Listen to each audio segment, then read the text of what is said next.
পাক সাল্লাল্লাহু তাআলা আলাইহি ওয়াসাল্লাম হাদিসে পাক ইরশাদ করেন, ইগতানিম খামসান ক্বাবলা খামস, পাঁচটি বিষয়ের দেখা দেওয়ার পূর্বেই পাঁচটি বিষয়ের মূল্যায়ন করো। বিপরীত ধর্মী পাঁচটি বিষয় সামনে আসার আগে আগে পাঁচটি বিষয়কে দাম দাও, পাঁচটি বিষয়কে কাজে লাগাও, তার গুরুত্ব দাও। এই পাঁচটার ভিতরে নবীজি চারটা বলে সর্বশেষ যেটা বললেন সেটা হলো ওয়া হায়াতাকা ক্বাবলা মাউতিক, তোমার জীবনটাকে দাম দাও মরণ আসবার আগে আগে, জীবনটাকে কাজে লাগাও মরণ আসবার পূর্বেই। কোরআনে কারীমে রব্বে যুল জালাল যে ইরশাদ করেছেন, যে আয়াতে কারীমা আমি আপনাদের সামনে তেলাওয়াত করেছি, লিয়াবলুয়াকুম আইয়ুকুম আহসানু আমালা, যিনি সৃষ্টি করেছেন, সৃজন করেছেন জীবন, মরণ এবং জীবন, যেন তোমাদের বাহ্যিক পরীক্ষা নিয়ে দেখিয়ে দিতে পারেন যে কে তোমাদের মধ্যে উত্তম ভালো আমল নিয়ে আসে। তো পৃথিবীতে আমরা যারা আছি তারা সকলেই পরীক্ষার হলে আছে। এটা একটা পরীক্ষার জায়গা। পরীক্ষক আল্লাহ রাব্বুল আলামিন, পরীক্ষার্থী আমি আপনি সকলেই দুনিয়াতে যারা আছি। পরীক্ষার প্রশ্ন কি হবে আর পরীক্ষার উদ্দেশ্য কি? পরীক্ষার উদ্দেশ্য আল্লাহ রাব্বুল আলামিন পরিষ্কার করেই জানিয়ে দিয়েছেন। পরীক্ষার উদ্দেশ্য কাউকে ফেল করানো নয়, পরীক্ষার উদ্দেশ্য সবাইকে ফুল মার্ক দিয়ে পাস করানো। কিভাবে বোঝা গেল? পরীক্ষক এক্সামিনার যদি কোশ্চেন পেপার আউট করে দেন, কি কি প্রশ্ন হবে সেটা যদি জানিয়ে দেন, অনেক আগে জানিয়ে দেন যে এই এই প্রশ্ন হবে, বাস এই কয়টাই প্রশ্ন হবে বলো, যদি জানিয়ে দেন তাহলে উদ্দেশ্য কি? পরীক্ষায় ফেল করানো না পাস করানো? এরকম পরীক্ষা কি আসলে পরীক্ষা না নামে পরীক্ষা? আসল উদ্দেশ্য প্রমোশন দেওয়া। রব্বুল আলামিন প্যারা হাবিব সাল্লাল্লাহু আলাইহি ওয়াসাল্লামের মাধ্যমে আমাদেরকে প্রশ্নগুলো জানিয়ে দিয়েছেন। এই বিশ্ব জগৎ, বারজাখের জগৎ, কবর জগৎ এবং ময়দানে মাহশার, এই তিন জায়গাতে মানুষকে মোট 10টা প্রশ্নের মুখোমুখি করা হবে। শেষ থেকে আসি 5টা প্রশ্ন হবে কিয়ামতের দিন। لا تزول قدم ابن آدم يوم القيامة عند الله حتى يسأل عن 5। কোন আদম সন্তানের পা আল্লাহর সামনে থেকে নড়বে না যতক্ষণ পর্যন্ত তাকে 5টা প্রশ্নের মুখোমুখি না করা হবে। কারো কারো ক্ষেত্রে বিষয়টা এমন হবে, প্রশ্ন করা হবে, করে বলা হবে ও জানাই তো আছে, যাও তুমি যাও যাও। তার মানে প্রশ্নটা হতে হয় তাই প্রশ্ন করা হয়েছে, বাস যাও। আর কাউকে কাউকে প্রশ্নের জবাব দিয়ে তারপরেই নড়তে হবে। প্রথম যেটা বললাম তারা হলেন বিনা হিসাবে যারা জান্নাতি হবেন তারা। আল্লাহ পাক আমাদের সবাইকে বিনা হিসাবে জান্নাতীর খাতায় নাম লেখাবার তৌফিক দান করেন। সেটা কিভাবে হবে? বিনা হিসাবে জান্নাতীদের খাতায় কিভাবে নাম লেখানো যাবে? ইউরোপ, আমেরিকা, পিকিং, চীন, রাশিয়া, কাকা বাবু, পাশের দাদা বাবু, ইন্ডিয়া, এনাদের যে চেতনাগুলো আছে, মুজিববাদ, জিয়াবাদ, এরশাদবাদ সবাইরই বাদ করে দিছে। আচ্ছা, যাই হোক, যত তন্ত্র মন্ত্র আছে ইসলাম ছাড়া, এগুলাকে বিশ্বাস করে এগুলার উপরে চললে, এগুলার সৈনিক হলে বিনা হিসাবে ইনশাআল্লাহ জান্নাত কনফার্ম। কি বলেন? হ্যাঁ, বিনা হিসাবে জান্নাতে যেতে হলে মদিনাওয়ালার মতবাদের কোনো বিকল্প নাই। ঠিক এতক্ষণ সব জোরে কইলেও এখানে ঠিক কেউ কইতাছে, কেউ কয় না, কারণ ভয় পাচ্ছে যদি কই একটু আগে তো উল্টাটা কইয়েছি। মনে রাখবেন, কবরে না, ওই যে যিনি সীমানা পার হয়ে ওই পাশে দিনের আলোয় পালায় গেছে, উনি কামে আইব না ওনার কম্পিটিটর যারা দেশে আছে বা বাইরে আছে বা অন্য কোথাও আছে, তারা কেউ কাজে আসবে? কেউ কাজে আসবে না। প্রত্যেককে যার যার নিজের আমল নিয়ে যাওয়া লাগবে, এবং রাসূল পাক সাল্লাল্লাহু আলাইহি সাল্লামের তরিকা অনুযায়ী যার আমল যত বেশি হবে সে তত বেশি পার পেয়ে চলে যাবে। তাহলে কয়টা প্রশ্ন কিয়ামতের দিন হবে? 1 নম্বর, আন উমরিহি ফিমা আফনাহ, তার হায়াত এবং জীবন সম্পর্কে জিজ্ঞাসা করা হবে। জীবনটাকে কোন কাজে তুমি শেষ করেছো, ব্যয় করেছো? জীবন তো তোমার ছিল না, তুমি তো এমন এক বস্তু ছিলা যেই বস্তুর উল্লেখ করা, মানুষের সামনে উচ্চারণ করাও লজ্জার বিষয় ছিল।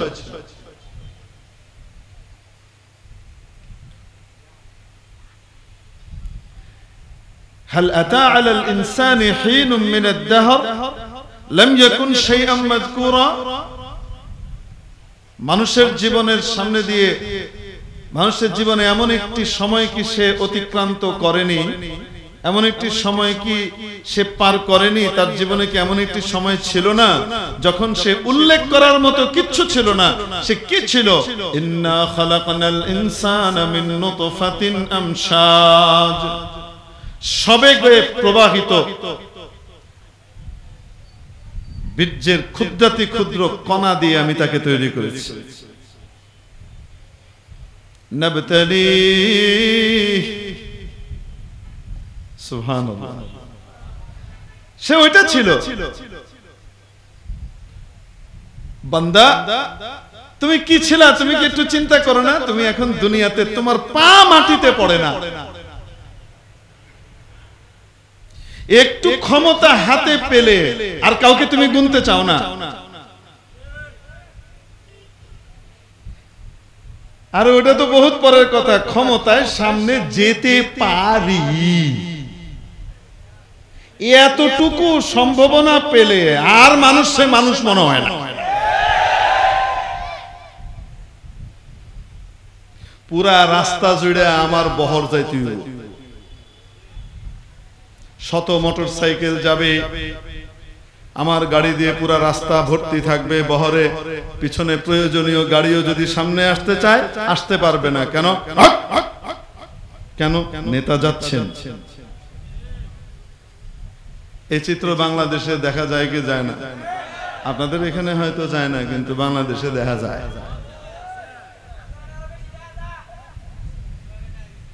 আগে কি কম দেখা গেছে?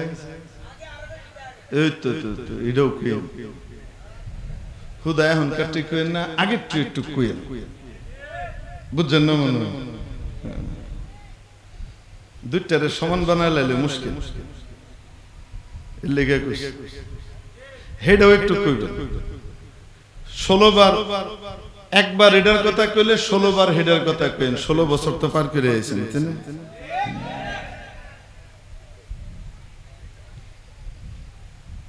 রাগ করলে কিছু করার নেই, কিন্তু দুনিয়া একটু ক্ষমতার ছোঁয়া পেলে আর কাউকে আমি গণনাই ধরতে চাই না। এটাই হলো দুনিয়াতে আমাদের অবস্থা। আর আল্লাহ পাক বলেন, এত লাফাল, ওয়াও, ছিলা কি তুমি? খবর আছে?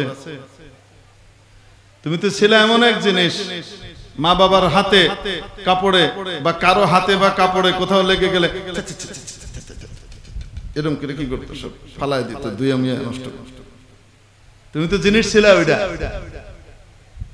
ওটার ভিতরে আমি আল্লাহ কারুকার্য চালিয়ে তোমাকে কি সুন্দর অবয়ব দিয়েছি, কাঠামো দিয়েছি, মানুষ বানিয়েছি, তোমার কান দিয়েছি। ওয়াজআলা লাকুমুস সামআ ওয়াল আবসারা ওয়াল আফইদা, কান দিয়েছেন, চোখ দিয়েছেন, তোমাদেরকে অন্তঃকরণ দিয়েছেন, হার্ট দিয়েছেন, হৃদয় দিয়েছেন, ভাববার শক্তি দিয়েছেন, মন দিয়েছেন। এই এত কিছু কে দিয়েছেন? ছিল কি? বানিয়েছেন কে? সেই আল্লাহ তোমাকে এত সুন্দর করে বানিয়ে পাঠিয়ে দেওয়ার পরে ওয়াও, তুমি এখানে এসে বলো আমার শরীর আমার, যেভাবে ইচ্ছা আমি সেভাবে ব্যবহার করব। মোল্লারা বলার কে? থাপড়ায় কানটা টপড়ায় দেবে। অন্য কোন জায়গায় গিয়ে কইস এই 90% মুসলমানের বাংলাদেশে শাহজালালের এই বাংলা এই ধরনের কথা উচ্চারণ করলে ছেড়ে দেওয়া হবে না।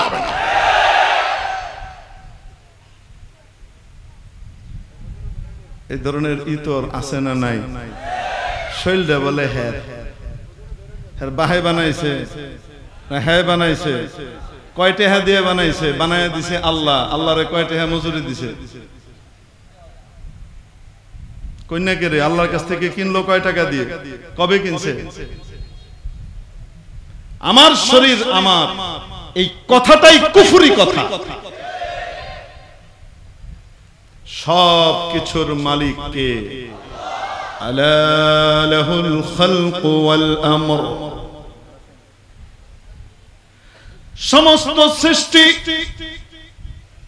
স্রষ্টা একমাত্র উনি। উনি ছাড়া যা আছে সব কিছু সৃষ্টি, সমস্ত সৃষ্টি একমাত্র কার? আলা, শুনে নাও, লাহুল খালক বলেন নাই, আলা আল খালকু লাহু। যদি বলতেন আলা আলাল খালকু লাহ, তাহলে বোঝা যেত সৃষ্টি ওনারও যেমন আরো কারো কারো থাকতেও পারে। التقديم ما حقه التأخير يفيد الحصر ألا له الخلق। গোটা সৃষ্টি, গোটা সৃষ্টিকুল একমাত্র তার। লিল্লাহি মুলকুস সামাওয়াতি ওয়াল আরদ, আসমান এবং জমিনের রাজত্ব একমাত্র আল্লাহ। ওয়ালিল্লাহি মা ফিস সামাওয়াতি ওয়া মা ফিল আরদ, গোটা আসমান সমূহ এবং জমিনে যা কিছু আছে সবকিছু একমাত্র কার? একমাত্র আল্লাহর। মালিকানা একমাত্র ওনার, আমিও ওনার, আপনিও ওনার, সারা পৃথিবীর সবকিছু ওনার। যেহেতু সকলেই তার, উনিই মালিক, অতএব আদেশ চলবে, বিধান চলবে, কর্তৃত্ব চলবে কার? এর বাইরে যত বিধান, এর বাইরে যত তন্ত্র আর মন্ত্র আছে সব বাতিল, সব বাতিল, সব বাতিল, ভ্যালুলেস, কোনো দাম নাই। এই বিশ্বাস যদি দিলে থাকে ঈমান আছে, আর যদি না থাকে তাইলে কিন্তু হজ প্রতি বছর আর ওমরা প্রতি মাসেও যদি একবার করেন, নামাজ পড়তে পড়তে এখানে দাগ ফালাই দেন আর সবকিছু সারেন, সমস্ত আমল হলো জিরোর মতো, ঈমান হলো সংখ্যার মতো। সংখ্যাবিহীন কোটি কোটি শূন্যের যেমন কোনো দাম নাই, ঈমানবিহীন হাজার কোটি আমলেরও কোনো দাম নাই।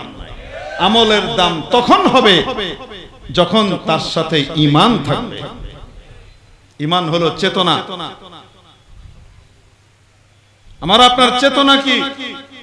এই পৃথিবীর কর্তৃত্ব একমাত্র কার হওয়া উচিত? যদি উল্টোটা হয় বিশ্বাস করতে হবে হওয়া উচিত ছিল তো আল্লাহ, উল্টোটা করতেছি, অন্যায় করতেছি। এটা যদি করা হয় তাহলে ঈমানটা আছে, বিশ্বাসটা ঠিক আছে। কাম উল্টা পাল্টা যাই করুক কিন্তু বিশ্বাসটা কি আছে? ঠিক আছে। এজন্য কর্তৃত্ব একমাত্র কার? আল্লাহ। এক শাহজাদা হেঁটে যাচ্ছে। শাহজাদা চেনেন তো? কি বলেন আপনারা? বর্তমান আধুনিক যুগে বলে প্রিন্স।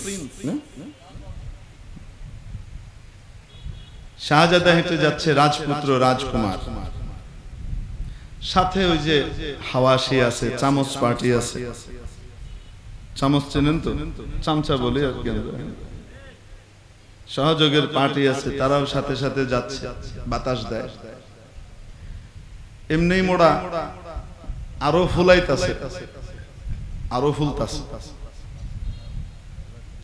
এখন এক হুজুর যাচ্ছেন উল্টা দিক দিয়ে, হুজুর আছেন হুজুরের তালে। শাহজাদা যায় না বাদশাহ যায় না কে যায়, এগুলি তাকানির সময় কই। হুজুর আছে হুজুরের তালে, তার আল্লাহকে খুশি করার কাজে, যে আমার আল্লাহরে খুশি করতে হবে, আমার জান্নাত ঠিক করতে হবে। দুনিয়াতে যে পরীক্ষার হলে আল্লাহ পাঠাইছেন, এখানে মজমস্তি করার জন্য পাঠান নাই, এখানে কাজ করার জন্য পাঠাইছেন। কাজ করে যেন অ্যান্সার ঠিক মতো দিতে পারি, প্রস্তুতি নিতে পারি, এটার তালে হুজুর আছেন। হুজুরের মতো যারা হুজুরদেরকে অনুসরণ করে, যারা নবী রাসূলের অনুসরণ করে, তারা সকলেই এরকম নেককার মানুষদের চিন্তা ভাবনা এটাই থাকে দুনিয়াতে, কিন্তু যেই পেশাতেই থাক না কেন তার টার্গেট থাকে আখিরাত। তো উনি ওনার তালে হাঁটতেছেন, সবাই তাকাচ্ছে, জয় জয় করছে। হুজুর জয় জয় করে নাই, হুজুর সামনে দিয়ে চলে গেছেন। আয় হুজুর এদিকে আসেন। হুজুর আসছেন, জি ভাই বলেন। জি ভাই বলেন মানে আমি কি আপনার ইয়ারের দোস্ত নাকি? চিনেন আমি কে? তুমি যে প্রিন্স শাহজাদা, হুজুর তো চিনেন। হুজুর বলেন হ্যাঁ অবশ্যই আপনাকে চিনি, চিনবো না কেন? তুমি বললেন, ওই রাজপুত্র জিজ্ঞেস করছে, বলেন তাহলে আমি কে, বলেন। তুমি বললেন কুনতা নুতফাতান, প্রথমে ছিল বীর্যের ফোঁটা, ওয়াল আন তাহমিলুল আদিরা, আর এখন 1.5-2 কেজি পায়খানা বহন করে ঘুরে বেড়াইতেছে। পেটের ভিতরে 1.5-2 কেজি পায়খানা আছে, পায়খানার টাঙ্কি। ওয়া বাদাল মাউত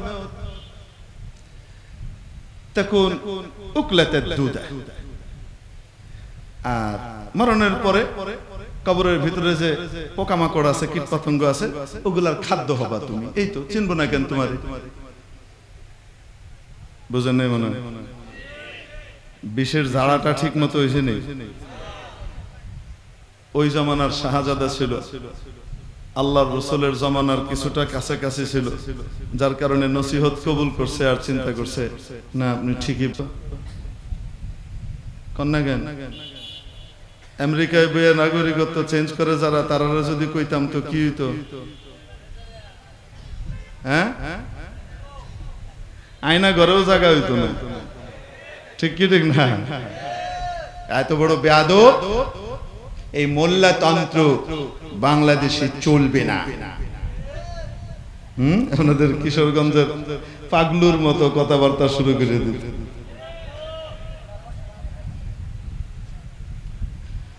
মেরে মুহতারাম দোস্ত, তো আল্লাহ পাক বলেন, ও আমার বান্দা তুমি কি ছিলা? তুমি তো এই ছিলা, তোমাকে ধীরে ধীরে এইভাবে এইভাবে আমি তোমাকে এত সুন্দর করে তৈরি করে বানিয়ে এনে দিলাম। ও আমার বান্দা, তোমার তো জীবন ছিল না, হায়াত ছিল না, জীবনটা তো আমি আল্লাহ দিলাম। মায়ের পেট থেকে কতজন দুনিয়াতে আসার আগেই অ্যাবর্শন হয়ে যায়, কতজন দুনিয়া মায়ের পেটে জীবিত ছিল, কিন্তু দুনিয়াতে আসার পরে দুনিয়ার মুখটা দেখার সুযোগ তার হয় না, তার আগেই সে মারা যায়। হয় কি হয় না? কতজন দুনিয়াতে আসবার পরে বুঝবুদ্ধি হওয়ার আগেই দুনিয়া থেকে সে চলে যায়। ও আমার বান্দা, হায়াত আর জীবনের দামি নিয়ামতটা তো আমি তোমাকে দিয়েছিলাম। আন উমরিহি ফিমা আফনা, তার জীবন সম্পর্কে জিজ্ঞেস করা হবে। প্রথম প্রশ্ন, এই জীবনটাকে কোন কাজে নিঃশেষ করেছো তুমি বলো, প্রথম প্রশ্ন। ওয়ান শাবাবিহি ফিমা আবলা, দ্বিতীয় প্রশ্ন হবে তোমার জীবনের বহু অংশ ছিল, বহু ধাপ ছিল, তার মধ্যে সবচেয়ে পরিপূর্ণ, সবচেয়ে সোনালী যে ধাপটা ছিল তার নাম ছিল যৌবন। 13-14 বছর 15 বছর থেকে শুরু হয়, 35 থেকে 40 বছর পর্যন্ত বহাল থাকে। 13-14 থেকে 33-35 পর্যন্ত এই 20 বছর জীবনের সবচেয়ে ক্রিম টাইম। এই সময়টাকে তুমি কোন কাজে লাগিয়েছো এটা বলো। وعن ماله من أين اكتسبه وفيما أنفقه। ধন সম্পদ সম্পর্কে জিজ্ঞাসা করা হবে, কোন কোন প্রক্রিয়ায় উপার্জন করেছো, কিভাবে কামিয়েছো। চতুর্থ প্রশ্ন হবে, কোথায় কোথায় ব্যয় করেছো। আলাদা আলাদা কোশ্চেন। অর্থ সম্পদ সম্পর্কেই দুইটা প্রশ্ন। উপার্জন কিভাবে করেছো, ব্যয় কোথায় কোথায় করেছো। টাকা তো আমি আল্লাহ দিয়েছিলাম, তাই না? এই টাকা যেখানে ইচ্ছা সেখানে খরচ করেছো। আল্লাহর প্রিয় কাজে খরচ করতে তোমার পকেট এঁটে যেত, আর নাফরমানির কাজে তোমার পকেট উপুড় হয়ে বের হয়ে আসতো। কোথায় কোথায় খরচ করেছো বলো। ক্লাবে, সিনেমাতে, থিয়েটারে, নাচ গানে, কি সাংস্কৃতিক সন্ধ্যা,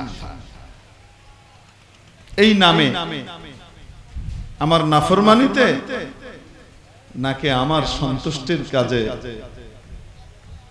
আমার ঘর মসজিদে, আমার নবীর মেহমানখানা, মাদ্রাসাতে, দিনী কাজে, ভালো কাজে, দিন জিন্দা করার কাজে কোথায় খরচ করেছো একটু আমাকে হিসাবটা দিয়ে যাও বান্দা, হিসাবটা দিয়ে যাও।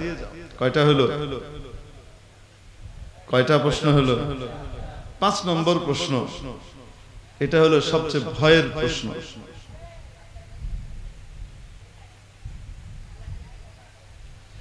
কি আমল করেছো তুমি যা জানতা ততটুকুর উপর? যতটুকু জানতা ততটুকুর উপর কতটুকু আমল করেছো? এলেম অনুযায়ী আমল কতটুকু ছিল? আলেমের জবাব অনেক বড় হবে।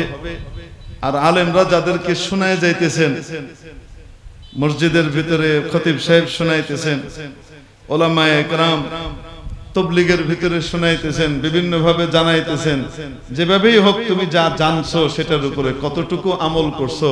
তুমি তো সব তন্ত্র মন্ত্রই জিন্দাবাদ কইতা, শুধু আল্লাহর তন্ত্র মন্ত্রের কথা কইলে তখন তুমি চুপ করে গাত্তার ভিতরে হাম দাইতা।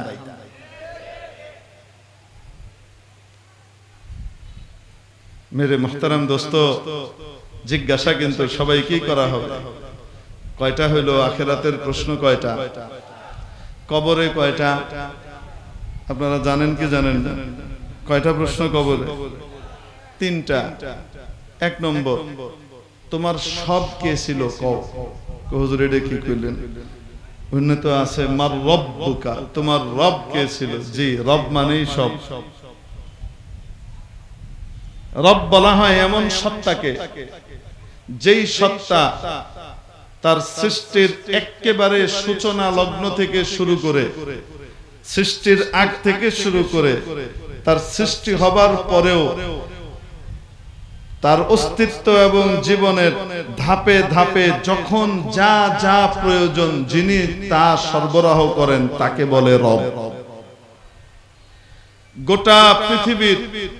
গোটা পৃথিবী নয়, যত সৃষ্টি আছে, মাখলুক আছে, সমস্ত মাখলুকের সমস্ত প্রয়োজনগুলো ধাপে ধাপে যিনি পুরো করেন আর ব্যবস্থা করেন তাকে কি বলে? রব। যখন আমাদের জন্ম হয় তখন আমাদের মুখে তো আল্লাহর রহমতের দাঁতগুলা থাকে, তাই না? বলেন না কেন? কি থাকে? শুধু মাড়ি, ফোকলা বুড়ি, ফোকলা বুড়া।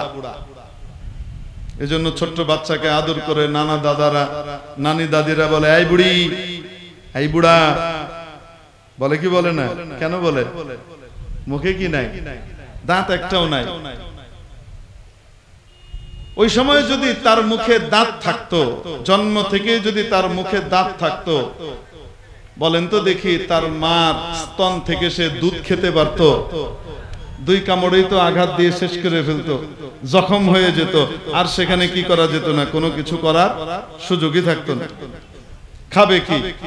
ক্ষত হয়ে গেছে জায়গা, দাঁত দেয় নেই, কারণ তার পুষ্টি, তার বৃদ্ধি সবকিছু নিহিত আছে তার মায়ের দুধের মধ্যে নির্ধারিত একটা সময় পর্যন্ত। প্রিয় উপস্থিতি, যতদিন তার দুধ দরকার, নিরেট দুধ, আর কোন খাবার তার প্রয়োজন নাই, ওটার মধ্যে আল্লাহ পুষ্টি রেখে দিয়েছেন, ততদিন তার মুখে আল্লাহ দাঁত পাঠান না। বয়স যখন একটা পর্যায়ে যায়, এখন শুধু দুধ না, দুধের সাথে সুষম নরম নরম খাবারও যেন সে খাইতে পারে, কারণ তার পুষ্টি এখন ওইটার মধ্যেও কিছুটা আছে। তখন আল্লাহ এই সামনে দিয়ে উপরে আর নিচে দুইটা পাড়ায় ইন্দুরের দাঁতের লাহাই, ইঁদুরের দাঁতের মতো দুটো দুটো বের হয়, ছোট ছোট। এগুলোর নামও আপনারা বলেন, কি নাম যেন বলেন? দুধ দাঁত। এই দাঁতে কামড় দিলে কামড় লাগে না, হালকা। বাচ্চার দুধও চলে, আবার পাশাপাশি তার খাবারও চলে।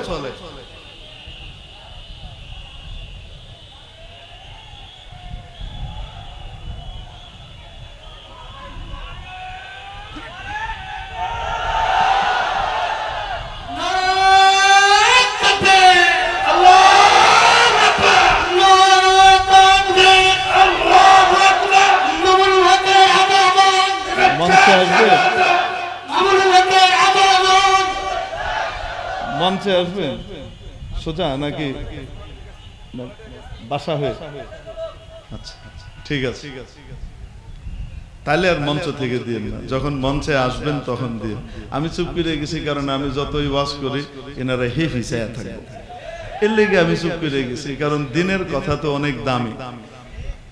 দিনের কথা কার কথা? আল্লাহর কথা। আল্লাহ যত বড়, তার বাণী, তার কথাগুলাও ততই বড়। যত ছোট মানুষই বলুক না কেন, কথা আল্লাহর হওয়ার কারণে, রসুলের হওয়ার কারণে কথাগুলার দামও কি ওই রকম। এখন আপনাদের আবেগ এই মুহূর্তে যে অবস্থায় আছে, আমি যদি কথা চালাই আপনারা আদব ধরে রাখতে পারবেন না, একটু ওদিকে তাকাবেন, একটু এদিকে তাকাবেন। এই জন্য আমি সুযোগ দিছি, আপনারা তাকায় না। এখন আবার ফিরছে এদিকে মন, আপনাদের ভয় কাটছে যে না আল্লামা মামুনুল হক সাহেব আসবেন ইনশাআল্লাহ, এখন নিশ্চয়তা আইছে, তাহলে আলা হুনুন বলেন। আচ্ছা,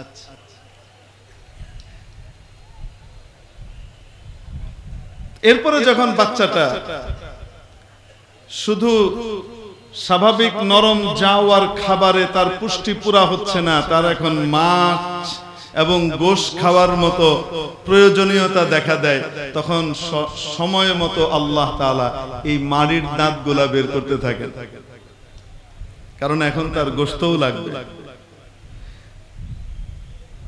যখন যেটা দরকার তখন সেটা সরবরাহ করেন কে? আল্লাহ। এই ধাপে ধাপে দেন। একবার এক ভদ্রলোক যাচ্ছেন দাড়ি চাছা। আল্লাহ পাক আমাদের চেহারাকে নবীর চেহারার মতো বানিয়ে দেন, আমাদের দিলের ভিতরে এই কথা বসিয়ে দেন।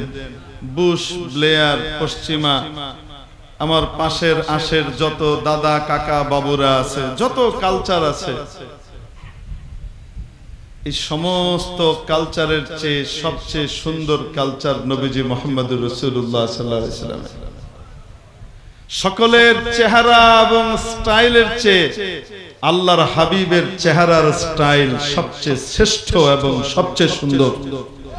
আমার আপনার দিলে আল্লাহ তাআলা এই কথা বসিয়ে দেন, যেন আমরা সকলেই আল্লাহর নবীর মতো চেহারাটা বানাইতে পারি। নিয়ত করলাম তো ইনশাআল্লাহ। হ্যাঁ, প্রথমে জিজ্ঞেস করবেন, অনেকে এসে বলে হুজুর দাড়ি রাখার নিয়ত করে তো গেছি, বউ তো রাখবার দেয় না। হ্যাঁ কয়, তোমার কেমন জানি লাগে, তুমি দাড়ি চাইছাও, তাহলে ঘরে ঢুকতে দিতাম না। এরকমও অনেক সময় অনেকে এসে বলেন। তা আপনিও তাকে বলবেন যে খুবই ভালো, আমারও তোমাকে ভালো লাগছে না, তুমি এক কাজ করো, একদম সেলুন থেকে আমি নাপিত এনে দিতেছি, তুমি মাথাটাকে একদম শেভ করে সুন্দর করে আসো, তারপরে তোমার মাথাটা শেভ করে আসো, আমি আমার দাড়ি চাচবো, চেহারা শেভ করবো। কি বলেন আপনারা? চাঁচবে কেল্লিগা বুঝে ডাইনির লাহান লাগবো, থু মারার জন্য কেউ তাকাবে। অবাস্তব না বাস্তব? রাসূল পাক সাল্লাল্লাহু তাআলা আলাইহি ওয়াসাল্লাম আল্লাহ পাকের প্রশংসা করেন, আলহামদুলিল্লাহ আল্লাযী যায়্যানার রিজালা বিল-লুহা। আমি প্রশংসা করছি আল্লাহ যিনি পুরুষকে সৌন্দর্য দিয়েছেন তার শ্বশ্রু এবং দাড়ির মাধ্যমে, আর নারীকে সৌন্দর্য দিয়েছেন তার লম্বা চুলের মাধ্যমে। পুরুষকে সৌন্দর্য দিয়েছেন দাড়ির মাধ্যমে, আর নারীকে সৌন্দর্য দিয়েছেন চুলের মাধ্যমে। কোন নারী চুল চেঁচে আসলে তাকে যেমন বিশ্রী কুশ্রী আর ডাইনির মতো লাগে, ঠিক তেমনি ভাবে কোন পুরুষ যখন দাড়ি চাচ্ছে ফেরেশতাদের চোখে, রুচিশীল মানুষের চোখে তাকেও এরকম বিশ্রী লাগে। শাইখুল আরব ওয়াল আজম কুতবুল আলম শাইখুল ইসলাম সৈয়দ হুসাইন আহমদ মাদানী রাহমাতুল্লাহ আলাইহি সম্পর্কে শুনেছি ওনার আজিল্লা খুলাফায়ে কিরামের মুখে যে শাইখুল ইসলাম অত্যন্ত খলিল, অত্যন্ত উত্তম ব্যবহারের অধিকারী ছিলেন, অত্যন্ত ঠান্ডা প্রকৃতির ছিলেন, খুবই ভালো আচরণ করতেন যে কোনো মানুষের সাথে, মুসলমান হোক অমুসলিম হোক সকলের সাথে উনি অত্যন্ত চমৎকার ভালো আচরণ করতেন। কিন্তু কোন দাড়ি চাচা মানুষ যদি ওনার কাছে আসতো উনি মুসাফাও করতেন না। কোন দাড়ি চাচা মুসলমান যদি ওনার সামনে আসতো উনি অপেক্ষা করতেন না সে কোন পদের কোন জায়গার কোথাকার কি, উনি এটা সহ্য করতে পারতেন না। বলতেন तुझे मोहम्मद रसूलुल्लाह सल्लल्लाहु अलैहि वसल्लम का चेहरा अनवर अच्छा नहीं लगता है, तुझे आका की सूरत अच्छी नहीं लगती है, यहूद और नसारा की सूरत तुझे अच्छी लगती है और सरवरे कायनात की सूरत तुझे अच्छी नहीं लगती है, क्या मुसाफा करे, हट जाए। नबीजिर चेहरा तुम्हारा ভালো লাগে না, রসুলের আকৃতি ভালো লাগে না, আর ইহুদ নাসারার আকৃতি আর স্টাইল তোমার কাছে ভালো লাগে, তোমার মতো মুসলমানের সাথে মুসাফা করতে চাই না, দূর হয়ে। ওনার খুলাফায়ে কিরাম বলতেন যে হযরতকে কখনো গোসায় আনানো যেত না, তিন জিনিসে হযরত খুব ক্ষেপে যেতেন। তার মধ্যে একটা ইংরেজের ব্যাপারে কেউ যদি আপোষের আলোচনা করত, আরেকটা ছিল দাড়ি ছাড়া কোন মানুষ মুসলমান যদি ওনার সামনে আসতো, হিন্দু তো মুকাল্লাফি না, ইসলামী নাই তার, কিন্তু মুসলমান স্বীকার করে আমি মুসলমান আর দাড়ি রাখে না, সামনে আসলে উনি দেখতে পারতেন উঠায় মুসাফা করতে চাইতেন না, খেপে যেতেন। যাই হোক, আল্লাহ পাক আমাদের প্রত্যেকের দিলে নবীজির চেহারার মহব্বত বসিয়ে দেয়, তাহলে আমাদের চেহারায় ইনশাআল্লাহ দাড়ি চলে আসবে। দাড়ি আনার আরেকটা সুন্দর প্রক্রিয়া হলো দাড়িওয়ালাদের সাথে, আলেম ওলামার সাথে, দিনদার মানুষদের সাথে উঠা বসা করতে থাকা। উঠা বসা করতে থাকলে তখন ওইটা ছাড়া যাইতে শরম লাগবে, অটোমেটিক দেখবেন বেরিয়ে এসে। বেগম সাহেবাকে বুঝাইতে হবে আমার দাড়ি চেঁচে আসবো, তুমি চুলটাকে চেঁচে আসো, যাও। চুল হুজুর যদি চুল চাচ্ছে তাহলে কি করুম? তাহলে আপনার দাড়ি যেখানে আছে ওখানেই রাখবেন। আপনি তাকে বলবেন আয়নায় দেখো, আর 20 দিন মানুষ তোমারে কি কয় এটা হইনা আমার আয়া কও। যদি মানুষ তোমার এটাকে ভালো বলে, স্মার্ট বলে, তো তাহলে আমি কি করব? তোমার স্মার্টনেস গ্রহণ করব, যাও। বুঝেন নাই মনে হয়?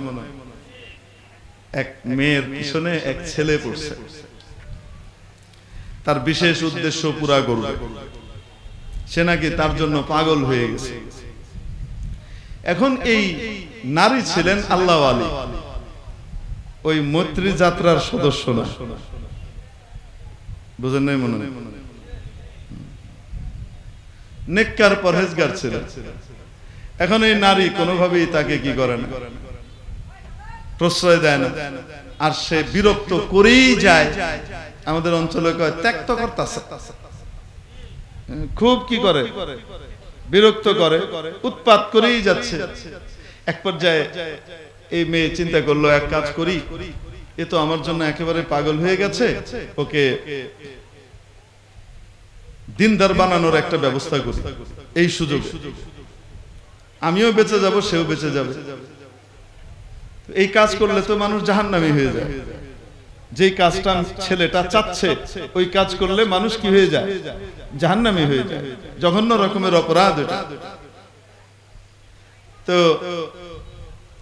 জাহান্নামীদের খাতা থেকে তার নাম কাটানোর একটা পদ্ধতি তো হাদিস শরীফের মধ্যে এসেছে। কোন ব্যক্তি যদি তাকবীরে উলার সাথে 40 দিন জামাতে নামাজ আদায় করে, কুতিবাত লাহু বারাআতান, তাকে দুটো সার্টিফিকেট দেওয়া হয়, দুটো মুক্তির পরোয়ানা দেওয়া হয়। এক মুনাফিকের খাতা থেকে তার নাম কেটে দেয়া হয়, তার মানে তার নাম কিসের খাতায় চলে আসে? ঈমানদারদের খাতায় চলে আসে। দুই, জাহান্নামীদের খাতা থেকে তার নাম কেটে দেয়া হয়। তো মেয়েটা তাকে বলল, ঠিক আছে, তোমার এটাতে আমি রাজি হব, তবে আমার একটা শর্ত আছে। আরে বলো কি? একটা কেন, 1 লক্ষ শর্ত দাও, সেটা আমি পূরণ করার জন্য রবীন্দ্র সরোবরে উপস্থিত থাকবো, কোনো চিন্তা করো না, রাঠা গ্রুপে যোগ দেব, বলো তুমি কি করতে হবে। তো সে বলল যে রাঠা না রঠা, তো কি করতে হবে? অমুক মসজিদে অমুক হুজুরের পিছনে 40 দিন জামাতের সাথে তাকবীরে উলার সাথে নামাজ আদায় করতে হবে, তাহলে তোমার এটাতে আমি সম্মতি দেব। সে খুব খুশি, বাহ, তো খুব ছোট্ট শর্ত দিছে। 40 দিন নামাজ পড়ে এসে বলতেছে, পড়ে আসছি, দাও এবার আমার চাওয়াটা পুরা করে দাও। শর্ত তো পুরা হলো, এবার যাচা দিয়ে দাও।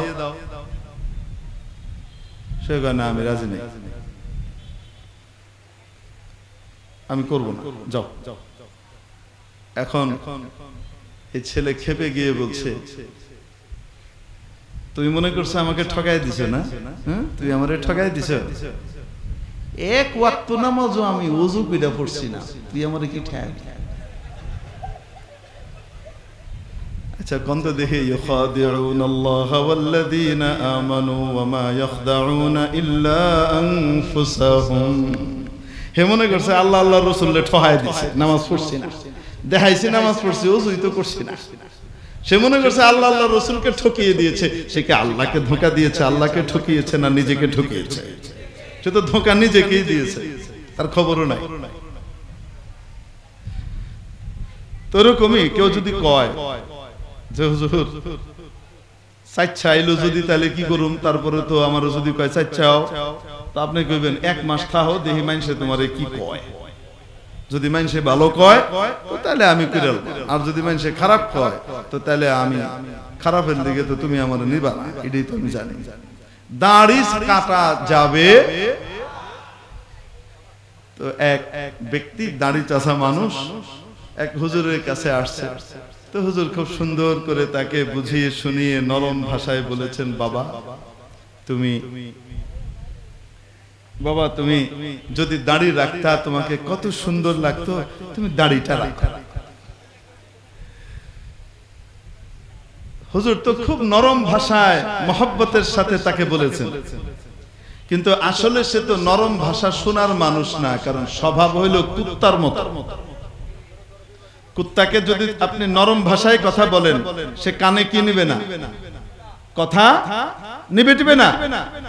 আপনি যদি কুকুরকে বলেন রাস্তায় কুকুর শুয়ে আছে, আপনি যদি বলেন আপনার গাড়ি আসছে, কুকুর সরে না, আপনি যদি এসে বলেন ডিওজি সাহেব আপনি দয়া করে একটু রাস্তাটা ছেড়ে দিন যেন আমরা যেতে পারি, আপনি কিন্তু আমার সাংবিধানিক অধিকারটা লঙ্ঘন করছেন, আপনি কিন্তু পানিশেবল অ্যাক্টের আওতায় চলে আসবেন, অতএব আপনি কি করেন, রাস্তাটা ছেড়ে দেন। কুত্তা সরবে? আপনি যত ওয়াজ করবেন কুত্তা কবে হো, কামড় দেওয়ার জন্য সামনে বাড়বে।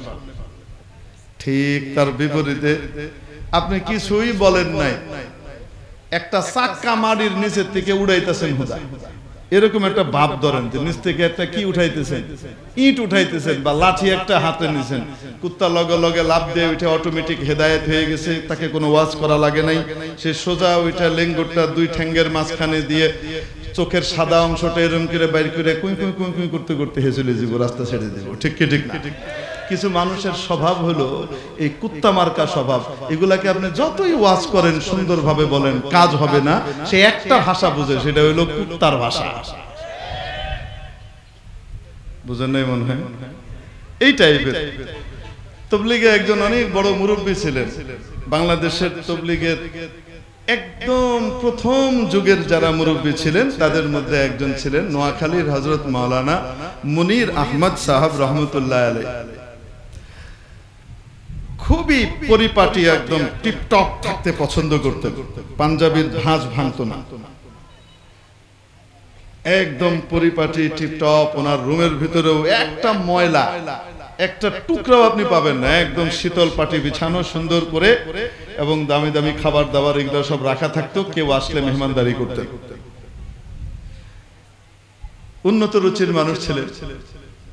হযরত মাওলানা মুনির আহমদ সাহেব রহমতুল্লাহ আলাইহি একবার গাছতে গিয়েছেন তবলিগে।